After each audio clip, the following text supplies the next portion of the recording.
दौरान बहुत से मामलात होंगे। सरकारी ज़राए अपने कामयाबियां बताएंगी, सरकारी ओहदेदार अपनी कामयाबी बताएगी, पुलिस कश्मीर की सिचुएशन मिलिटेंसी पे बात करेगी। बहुत से लोग बहुत बहुत तरीके से साल को या नए साल की शुरुआत के लिए अपने अहद पैमान भी करेंगे। शाम गए बड़े रश भी होगा, कुछ टूरिस्ट डेस्टिनेशंस पे लोग जाएंगे, बच्चे जाएंगे। वो पहलगाम होगा, गुलमर्ग होगा, कुपवाड़ा की वादियाँ होंगी या बांडीपोरा के ऊपरी पहाड़ होंगे। लोग जाएंगे टूरिस्ट डेस्टिनेशंस पे। लेकिन इस साल के दौरान बैनुल-अक़वामी सतह से लेकर जम्मू कश्मीर मकामी सतह पर जम्मू कश्मीर के हवाले से जो सबसे ज़्यादा चौंका देने वाला या सनसनीखेज़ इंकशाफात हुए ये जम्मू कश्मीर के हवाले से, वो कुछ तस्वीरें मैं आपको दिखा रहा हूँ। कुछ विजुअल्स हैं, कुछ तस्वीरें हैं, कुछ स्क्रीन शॉट्स में आपको दिखा रहे हैं जो अखबारों की सुर्खियाँ रही हैं। तो ये पहला अखबार, Kashmir is rising narco terrorism, why are religious leaders silent. एक अब आगे देखिएगा, नार्को टेररिज्म आप देख लीजिएगा, दहशतगर्दी है। लेकिन अगली तस्वीर भी आपको दिखा देते हैं। द नेक्स्ट स्लाइड, अगला स्लाइड देखिएगा, ये स्लाइड नंबर 1, अगला स्लाइड भी देखिएगा। हम दूसरा स्लाइड प्ले करेंगे। School girl held with Narcos along line of control in Jammu and Kashmir, ये भी अखबार की हेडलाइन है। स्कूल गर्ल नॉट वुमेन, जरा ध्यान रखिएगा, स्कूल गर्ल, एक बच्ची स्कूल जाती हुई, इसको भी इसके बैग से भी मंशियात पाएगी जम्मू कश्मीर में। अगला स्लाइड देख लीजिएगा, नेक्स्ट स्लाइड 1। मेरे एडिटर आपको नेक्स्ट स्लाइड दिखाएंगे, कुछ स्लाइड्स हम आपको दिखा रहे हैं। ये कश्मीर इस साल के दौरान की हेडलाइंस थी। School girl held with Narcos. ये हम पहले स्लाइड्स भी दिखाएंगे, जरा स्लाइड्स दिखा दीजिएगा, ये तस्वीर नहीं, हम स्लाइड्स दिखाना चाहेंगे पहले। ये तो कश्मीर की तस्वीर है रूटीन की। ओके, तो चलिए अब जरा हम आज और स्लाइड्स भी हम दिखाएंगे, लेकिन इससे पहले हम जरा हमारे श्रीनगर में जो मेहमान हैं उनके साथ भी जोड़ेंगे। हमने कल उनसे प्रॉमिस किया था कि हम एक सीरीज चलाएंगे। हमने कल जो प्रोग्राम किया उस दौरान हमने एक प्रोग्राम किया और डॉक्टर मुजफ्फर साहब मुझे इस वक्त ज्वाइन करेंगे श्रीनगर से। डॉक्टर मुजफ्फर साहब,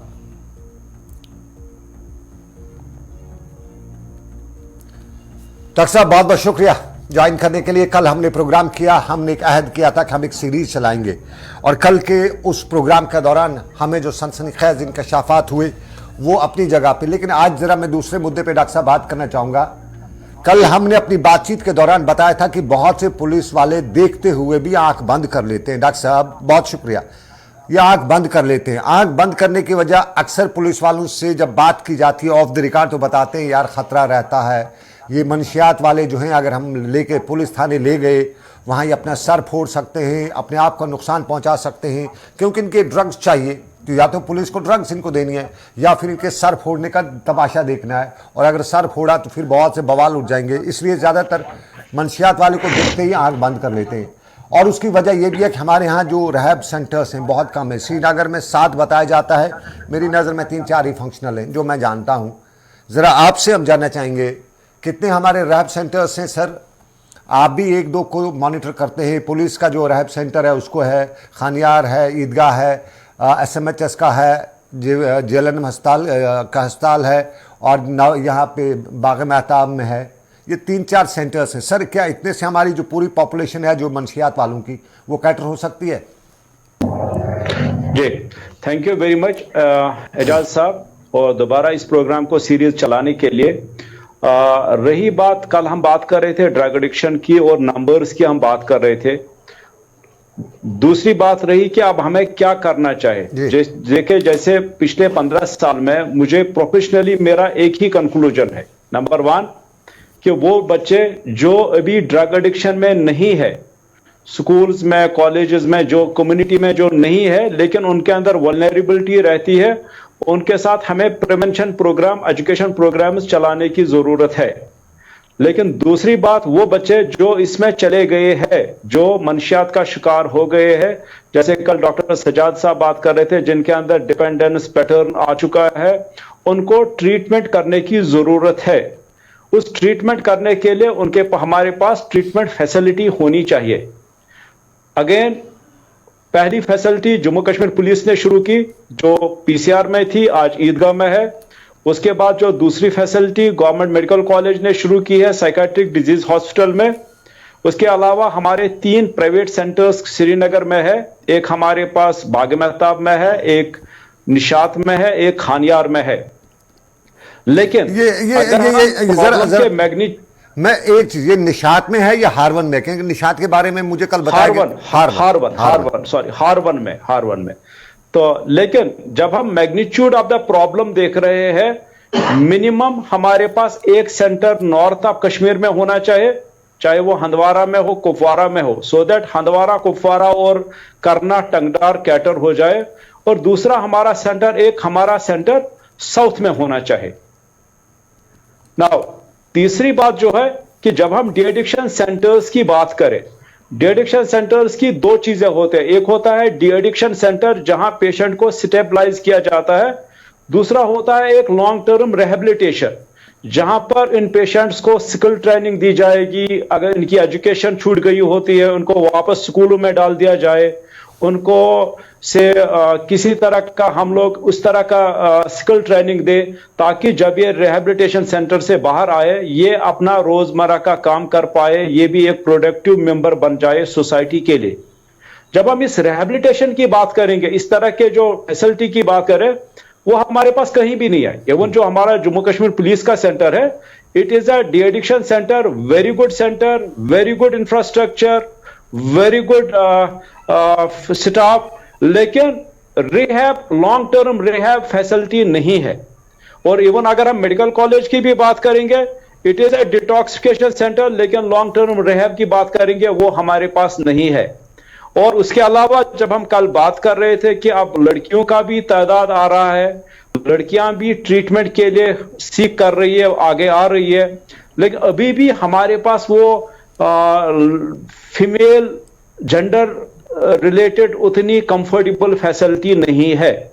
तो कुल मिला के फैसिलिटीज की अभी कमी है, फैसिलिटीज को हमें इंप्रूव करने की जरूरत है, but at the same time हमें मशरूमिंग ऑफ द फैसिलिटीज नहीं होनी चाहिए। लाइक अभी मैं देख रहा हूं पिछले 2-3 महीने से हर कोई श्रीनगर म्यूनिसिपैलिटी बोलते हैं हम भी डी एडिक्शन सेंटर बनाएंगे, आर्मी बोलते हैं हम भी डी एडिक्शन सेंटर बनाएंगे, सीआरपीएफ ने भी एक डी एडिक्शन सेंटर शुरू किया है जैनकोट साइड में।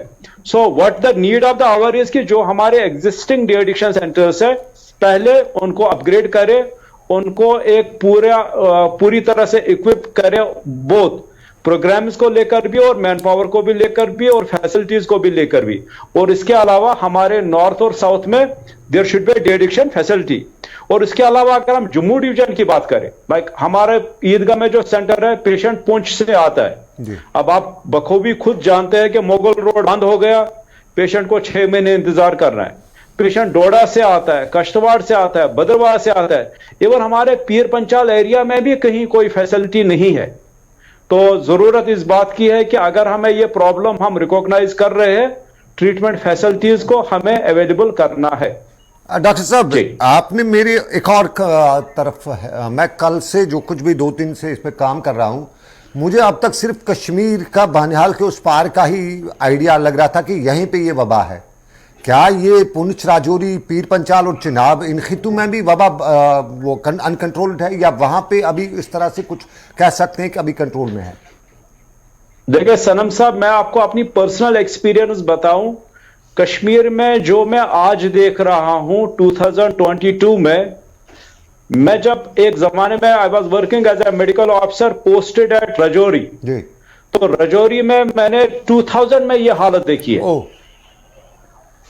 और जिस तरह से हम लोग पेशेंट्स का जिस तरह से पेशेंट्स कॉल करते हैं या वो लोग आ जाते हैं, उस हिसाब से डेफिनेटली पुंछ, राजौरी, कठुआ, सांबा, इन इलाकों में भी ये प्रॉब्लम है और हमें उन इलाकों को नेग्लेक्ट नहीं करना चाहिए।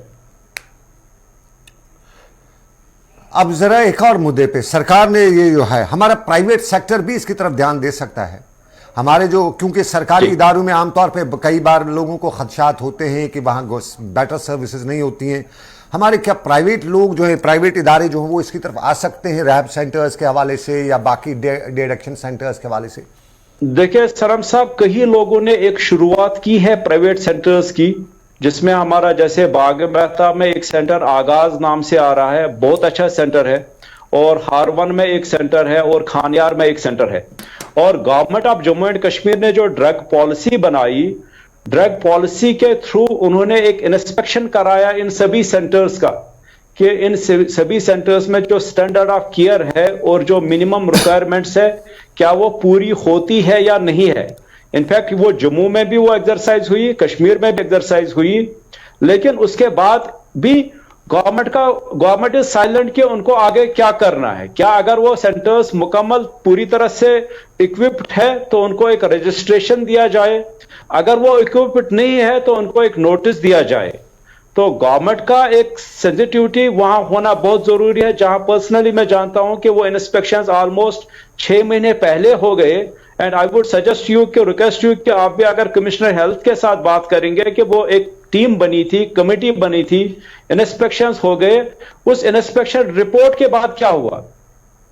और गवर्नमेंट को भी चाहिए कि उस पॉलिसी को इजी करे। जैसे आपने बताया बहुत सारे लोग, लाइक पर्सनली मैं जानता हूं बहुत सारे लोग जो हमारे पुलिस डी एडिक्शन सेंटर में नहीं आना चाहते, बहुत सारे पेशेंट्स जो साइकाट्रिक डिजीज हॉस्पिटल में नहीं जाना चाहते, they want to avail a private facility, और उसके लिए उनको अमृतसर, चंडीगढ़, दिल्ली वगैरह के लिए रुख करना पड़ रहा है। Why can't we have private de-addiction centers in Jammu and Kashmir? दोनों चीजें हो जाएंगे, एक उनको एक ऑप्शन मिल जाएगा, दूसरा कुछ लोगों को रोजगार भी मिल जाएगा। या बिल्कुल। लेकिन डॉक्टर साहब मैं एक और, जिस तरह मैंने कल बताया कि मेरी एक दोस्त हैं, बहन जैसे हैं, she is not a Kashmiri, बाहर से हैं, और वो थोड़ा सा सर्वेज कर रही थी इस पे। उनने मुझे बताया कि सनम भाई अपने बच्चों को कश्मीर से निकाल दो। This was a informal chat. उसमें कहा कि वी आर डिजास्टर, अगर आपको अपने बच्चों को बचाना है निकाल दो, कश्मीर में मत रखो। बाकी में ये सिचुएशन जो है उन्होंने मुझे बताया, गॉड नोज बेटर, क्या क्या लगता है इस तरह की सिचुएशन है। देखिए सनम साहब, ये अक्सर जब भी मेरे पास पेशेंट्स आ जाते हैं तो फिर वो लोग, उन लोगों का ये होता है कि हम लोग बेमना में रहते हैं, बेमना का एरिया खराब है, अब हम मकान बेच के छानपोरा जाएंगे जी। छानपोरा वाला बोलता है मैं अपना मकान बेच के से सनत नगर जाऊंगा, सनत नगर वाला बोल रहा है मैं अपना मकान बेच के किसी गांव में जाऊंगा। That is not the solution. भाग के कहां जाएंगे? नहीं, घर छोड़ के, घर बेच के कहां जाएंगे? आई एम सेइंग कि इज दिस सिचुएशन इतनी खराब सिचुएशन है कि मुझे मेरा कोई हमदर्द बता रहा है कि अगर आपको अपने बच्चों को बचाना है तो कश्मीर से निकल जाओ। नहीं, पर्सनली मेरा वो मानना नहीं है, उतनी ज्यादा खतरनाक सिचुएशन नहीं है। अभी हम लोग, जब मैं पर्सनली स्कूल्स में विजिट करता हूं, इट इज नॉट कि स्कूल में एक अगर किसी क्लास में 100 बच्चे हैं तो 100 के 100 एडिक्ट है, ऐसा बिल्कुल भी नहीं है। हम लोग जहां भी किसी भी मोहल्ले में देखेंगे, इट्स नॉट कि all the children are addicted to the drugs. No, absolutely no. हमें ये क्यों लग रही है बड़ी प्रॉब्लम? क्योंकि ये कश्मीर में ये प्रॉब्लम नहीं थी, हेरोइन अब्यूज नहीं था, लेकिन जिस रफ्तार से ये फैल रहा है, जिस रफ्तार से इसके नंबर्स ऐड होते जाए हैं, हाँ डेफिनेटली अगर इसको चेक नहीं करे, इसका समाधान नहीं करे, आने वाले डेज में, आने वाले ईयर्स में सिचुएशन डिफिकल्ट बन सकती है। लेकिन अभी भी अगर हम लोग ब्रॉडली देखें, हमारे ज्यादातर बच्चे ठीक है, बहुत कम तादाद है बच्चों की जो एडिक्शन में गए हैं, लेकिन उनको भी अभी भी, उनमें भी एक सिल्वर लाइनिंग है कि उनके अंदर अभी क्रिमिनल एस्पेक्ट नहीं है। अभी भी अगर उन पर काम किया जाए, उनके साथ कलेक्टिवली उनको मौका दिया जाए, हम उनको ठीक कर सकते हैं। वही बहन, मैं चूंकि वो इस फील्ड से जुड़ी हुई है, उसको असाइनमेंट आई इसका प्रोजेक्ट बनाने का, शी टोल्ड मी कि बहुत से केसेस, क्या 90% केसेस रिपोर्ट नहीं होते हैं, बहुत से लोग जो हैं इसको रिपोर्ट नहीं करते हैं, बहुत सी डेथ्स, इवन शी टोल्ड के एड्स वगैरह के कुछ केसेस भी हैं इसमें साथ जुड़े हुए हैं। मैं गॉड नोज बेटर। देखिए सनम, हाँ नहीं सनम साहब, देखिए जो भी बच्चे, हम लोग ऐसा नहीं कर सकते, जनरलाइज कर सकते पूरा कश्मीर इसमें डूबा है जी। हम लोग उन बच्चों की बात करें जो एडिक्शन में गए हैं, उनमें से 90 बच्चे हेरोइन एडिक्शन कर रहे हैं। सेकंड, उन बच्चों में हेपेटाइटिस सी का रुझान ज्यादा मिल रहा है, हेपेटाइटिस सी पॉजिटिव आ रहा है। अभी भी हम लोगों को बहुत ज्यादा HIV केसेस नहीं मिले हैं, लेकिन जब हम लिटरेचर रिव्यू करते हैं, जब हम हिस्ट्रीज पढ़ लेते हैं, जर्नल्स पढ़ लेते हैं कि उन मुल्कों में, उन इलाकों में जहां हेरोइन का अब्यूज गया है, वहां पर HIV का भी एपिडेमिक हो सकता है, लेकिन एज ऑफ नाउ उतने ज्यादा केसेस हमारे पास नहीं है। मैं अब इसी चीज़ पे बहुत से, जब आपने कल का प्रोग्राम किया तो मुझे बहुत से कॉल्स आई, मैसेज आए, बहुत से लोगों ने इस पे मुझे कहा कि आप बात करते हो, लेकिन सिर्फ बात करते हो कि हमारे ये बड़ा खतरे वाली बात है। जो जिनको लगा नहीं है, जो बच्चे अभी इससे बचे हुए हैं, वो किस तरह से पेरेंट्स उनको किस तरह से समझें कि इनका बच्चा जो है ये सिचुएशन में, खतरनाक सिचुएशन की तरफ बढ़ रहा है। जी देखिए सनम साहब, उसमें देखिए जब हम 2008 की बात करें, जब जेएंडके पुलिस ने पहला डी एडिक्शन सेंटर खोला, अगर आप उन दिनों के अखबार खोले देखेंगे, एक सोसाइटी में एक रिएक्शन था, सोसाइटी वाज इन डिनाइल, अच्छी ये पेरवर, हमारे यहां पर ड्रग एडिक्शन नहीं है।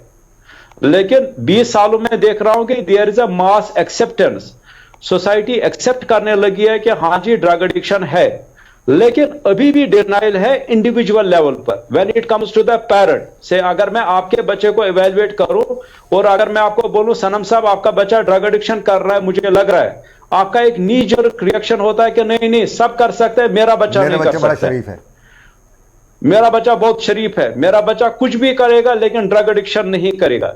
वो इंडिविजुअल डिनाइल अभी भी है, as a parent as well as on individually as a school. अगर आप स्कूल्स में बात करें, किसी भी प्रिंसिपल सबसे, मैं खुद अपना पर्सनल एक्सपीरियंस है, हमने उनको कहा कि हम आपके स्कूल में ड्रग एडिक्शन प्रोग्राम करना चाहते हैं। द नीडर रिएक्शन इज कि मेरे स्कूल में ऐसा नहीं है, बाकी सब स्कूलों में, मेरे स्कूल में ऐसा नहीं है। We have to accept it individual as well as group level. इसके अलावा हर पेरेंट को या हर स्कूल को या हर फर्द को इसमें हमारी कलेक्टिव रिस्पॉन्सिबिलिटीज है। जैसे अभी आपने एक स्लाइड चलाया कि where are the religious leaders, religious leaders का एक रिस्पॉन्सिबिलिटी है, we need to talk about it. हमें इसका जो रिलीजियस एस्पेक्ट है कि रिलीजियस में इसको कितना मना है, हमारी जो society it is a religion based society and religion has a huge power. Let these ulmas, let mohalla committees, they come forward and talk about it, और एक मैसेज आए सोसाइटी में कि ड्रग एडिक्शन एक्सेप्टेबल बिहेवियर नहीं है, और जो लोग इसका कारोबार कर रहे हैं उनकी सोशल एक्सेप्टेंस नहीं है। This message is to be given बिल्कुल बोल्डली एंड क्लियरली। मैं आपने सोशल एक्सेप्टेंस की बात की, जो हमारी सोसाइटी में एक है कि जिसके पास 10 रुपये बन जाएं हो जाएं तो उसको बड़ा जी इज्जत देते हैं, मौलवी साहब, बाकी साहब, ये साहब वो साहब बोल देते हैं। माफ़ी की जगह मौलवी साहब नहीं, बल्कि उसको मोहल्ले में बड़ी इज्जत मिलती है, और ये नहीं देखा जाता कि उसका ये पैसा कहाँ से आया। और ये जो 2 नंबरी है, इनके पास जल्दी पैसे आ जाते हैं मोहल्ले में। ऑल ऑफ ए सडन कोई अमीर हो जाए तो उसके पीछे 2 नंबरी ज़रूर काम होता है। मुफ्त में ऊपर से खुदा फेंकता नहीं है कि वो अमीर हो जाए। ये चीज़ हमारे मोहल्ले वालों को सोचनी चाहिए। लेकिन मैं सर एक जो हमारे सोसाइटी में है, बहुत से पेरेंट्स जो हैं वो इसको एक्सेप्टेंस नहीं करते हैं, कहते हैं हमारा बच्चा ठीक ठाक है। लेकिन जब उन्हें पता चल जाए या उन्हें कुछ सिम्टम्स लग जाएं, ये सिम्टम्स क्या हो सकते हैं उनके बच्चे में? देखिए, सबसे पहले इसमें कोई एक सिम्टम नहीं है, लेकिन ज्यादातर ये देखना चाहिए हर पेरेंट को सबसे पहले इसके बारे में पढ़ना चाहिए कि ड्रग एडिक्शन क्या होता है और इसके कॉमन सिम्टम्स क्या होते हैं। और दूसरी बात, कॉमनली अगर हम देखेंगे कि ग्रॉस बिहेवियरल चेंज, अगर हमारा बच्चा पहले शरीफ था अब वो गुस्सा करने लगा है, पहले हमारा बच्चा उसके बेडरूम में उसकी मां जाए, उसके फादर जाए, कोई भी पेरेंट जाए, उसको कोई एतराज नहीं होता था, लेकिन अब वो सिक्योरिटी बना है, वो बेडरूम में किसी को आने नहीं देता है, वो अपनी अलमारी किसी को खोलने नहीं देता है। तीसरा हम देखते हैं कि उसकी जो डिमांड हो जाती है पॉकेट मनी की, ज्यादातर वो पॉकेट मनी नहीं मांगेगा डायरेक्टली पैसा, लेकिन जो उसके वैल्यूएबल्स होते हैं, आज मोबाइल कहां रखा वो दोस्त को दे दिया, घड़ी कहां रखी वो किसी और दोस्त को दे दी। दीज आर द इंडिकेटर्स जहां मां बाप को अलर्ट होने की जरूरत है। और तीसरा, जब हम देख रहे हैं कि इनका जो आप देख रहे हैं जैसे आज हेरोइन अब्यूज जो है वो इंजेक्टेबल्स है, अगर हमें किसी भी बच्चे के पोजीशन से इंसुलिन सिरिंज मिल जाए, अगर हमें किसी के बच्चे के पोजीशन से व्हाइट पाउडर मिल जाए, बच्चे के पोजीशन से सिल्वर पेपर मिल जाए, तो यकीनन ये एक इंडिकेशन है कि भाई सिरिंज, इंसुलिन सिरिंज का बच्चे के साथ क्या काम है, unless and until it is medically advised. या इसमें एक स्पून यूज हो जाता है, स्टील स्पून, अगर वो स्पून, तोड़ा हुआ स्पून टूट के बच्चे के पर्स में मिल जाए, दीज आर द इंडिकेशंस कि ये बच्चा कुछ गड़बड़ कर रहा है। और इसके अलावा बच्चे, हर मां को चाहे अपने बेटा या बेटी दोनों को तरीके से उनका जो उनके जो बाजू है उनको चेक करें, क्योंकि इंजेक्शन मार्क्स बिल्कुल क्लियर होते हैं। जो भी इस तरह का इंजेक्शन कर लेते हैं उनका इंजेक्शन मार्क्स बहुत क्लियर है, उसको देखने की जरूरत है। और उसके अलावा जो इनका फ्रेंड सर्कल है, अक्सर हम देख रहे हैं कि ये बच्चा पहले एक ग्रुप के साथ चलता था, वो शरीफ बच्चे थे, लेकिन अब इसका एक डिवेटेड फ्रेंड सर्कल बन गया है और जो टाइमिंग से रिलेटेड है। जैसे अगर आप खुद भी, आप शायद मेरी बात के साथ इत्तेफाक करेंगे कि हमारे माँ बाप बोलते थे शाम होते ही घर में आना है, बिल्कुल। लेकिन अगर हमारा ये बच्चा कैलेंडर नहीं रख पा रहा है टाइम का, डेट का, तो उसमें माँ बाप को थोड़ा सा अलर्ट होने की जरूरत है कि कहीं हमारा बच्चा शुरू तो नहीं करने लगा, कहीं ये शुरुआत तो नहीं है एक बड़ी प्रॉब्लम की। क्योंकि यहां मैं ये भी बताना चाहूंगा, ड्रग एडिक्शन एक रात में नहीं होता है। ड्रग डिपेंडेंस के लिए हफ्ते और महीने लग जाते हैं, और इस टाइम के दौरान मां बाप कहां होते हैं, इस टाइम के दौरान ये उस्ताद क्यों नहीं इसको डिटेक्ट कर पाता है। और जरूरत है स्कूल्स और पेरेंट्स का जो वो कम्युनिकेशन हो, ड्रग एडिक्शन पर जो बात करनी हो वो क्लियरली हो जाए, खुल के हो जाए और हेल्दी वे में कम्युनिकेट हो जाए। डॉक्टर साहब, एक और सवाल, कुछ बच्चों के यूजुअली पेरेंट्स के सामने सिगरेट तो पियेंगे नहीं, लेकिन कुछ बच्चों का बिहेवियर चेंज हो जाता है सिगरेट की तरफ। ये सिगरेट वाले क्या ड्रग्स की तरफ तो नहीं होते हैं जो बच्चे जो सिगरेट वगैरह पीते हैं? यूजुअली मैंने अब तक तो नहीं देखा है। जी देखिए, सिगरेट का देखा गया है कि cigarette is a gateway to the drugs, और सिगरेट से ही कैनबिस, जिसको हम चरस की बात करें, जो बच्चा चरस का नशा करेगा वो उसको सिगरेट पीना जरूरी है। लेकिन हेरोइन के मामले में मुझे कुछ ऐसे नॉन स्मोकर केसेस भी मिल गए जो सिगरेट को छूते भी नहीं है लेकिन हेरोइन का नशा कर लेते हैं। जरा कुछ स्लाइड्स जो हैं हमारे, जो इस साल जो हेडलाइंस बनी इंटरनेशनल से लेके जम्मू नेशनल लेवल तक, वो हम स्लाइड्स भी प्ले करेंगे। मेरे प्रोड्यूसर ने, चलिए, Kashmir rising more narco terrorism, why are religious scholars leaders silent, ये हेडलाइन थी इस साल की, ये नेशनल और इंटरनेशनल अखबारात में जो थे कश्मीर के बारे में। दूसरा स्लाइड भी प्ले कर दीजिएगा, स्कूल गर्ल। तीसरा प्ले कर दीजिएगा, हमने पहले ही दिखा चुका है, school girl held with Kashmir become a drug hub among top 2 places of India. Sir ये जरा सुन लीजिएगा sir, 95% of drug abusers in Kashmir consume heroine, 95%। Sir ये भी है, और ये ड्रग हब है, सेकंड के बाद ये फर्स्ट आ रहा है। और जरा ये तीसरा स्लाइड देख लिया, कश्मीर इज राइजिंग नार्को। चलिए, ये स्लाइड हम दिखा चुके हैं। मैं 2 स्लाइड, डॉक्टर साहब, ये स्लाइड से हमने कुछ की थी, कुछ टेक्निकल वजूहात की बिना के हम पहले नहीं चला सके। 95%, आप तो 90 बता रहे हैं, ये इनका हेडलाइन है, और ये सर्विस हेडलाइन एक अखबार की, शायद ये बाहर का अखबार है, नॉट इंडिया का। 95% कश्मीरी जो है ये ड्रग हीरोइन यूजर्स हैं। और दूसरा कि हमारे यहाँ हब बन चुका है ड्रग का, सेकंड से थे, अब पंजाब को आगे कर चुके हैं। इज इट बाकी है? यस, डेफिनेटली, जैसे सनम साहब बात कर रहे थे कल से कि डेफिनेटली प्रॉब्लम है। और जो मिनिस्ट्री ऑफ सोशल जस्टिस का जो वो सर्वे हुआ था उसमें J&K का 6th नंबर था कि नॉर्थ ईस्ट के बाद, पंजाब के बाद 6th नंबर पर जो यहाँ पर ओपियाइड्स का कंजप्शन है वो हो रहा है।